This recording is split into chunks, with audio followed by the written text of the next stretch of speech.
Transitions on cold, frosty mornings.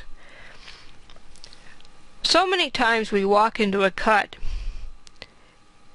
and we don't take the time to stand back and look at it and say, okay, this is how we're going to approach this. The sun is to our right.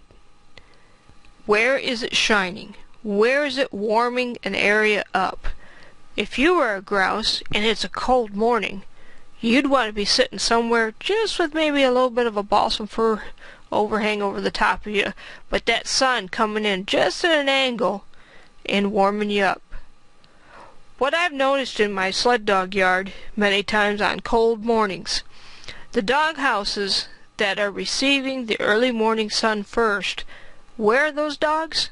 They're up on top of the doghouse, all laid out up there just sunning. The dog houses that are in the shade that are not receiving the early morning sun, those dogs are still in the back of their house. They can't get out in the sun and they get warm. Whereas every other house that's getting that morning sun, those dogs are just sunning themselves. Even if it's like 10 below, they're out there sunning. And the other ones in the shade of a tree, nope, they're inside. So animals utilize that morning sun to gain warmth, to warm them up before many times they move out to feed.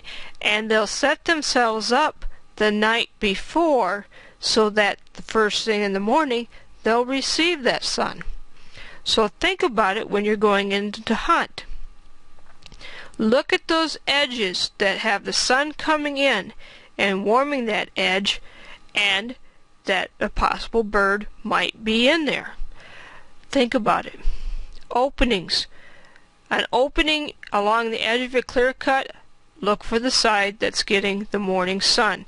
This is also the area that the dew or the frost is going to burn off first, and it's going to become dry first. What I've found through hunting is that I find the grouse moving out into these areas that become drier first, then into the dark areas that are going to be the last ones to thaw out or for all the dew to come off. They're going to work the areas that dry off first. Elevation, where does the sun hit first? Typically, if you're in a dark hole or that edge right down by, like a cedar swamp, many times because of the height of the trees, it's going to stay dark down there. So the frost is not going to come off very quickly. It's going to be one of the last places to change. As the higher the elevation is, especially if it can receive the eastern sun, those areas many times, if they have a lot of good conifer in there, the birds will be in those particular areas. But either way, look for where the sun is going to come off first, because it's very important. Those birds like that early morning sun.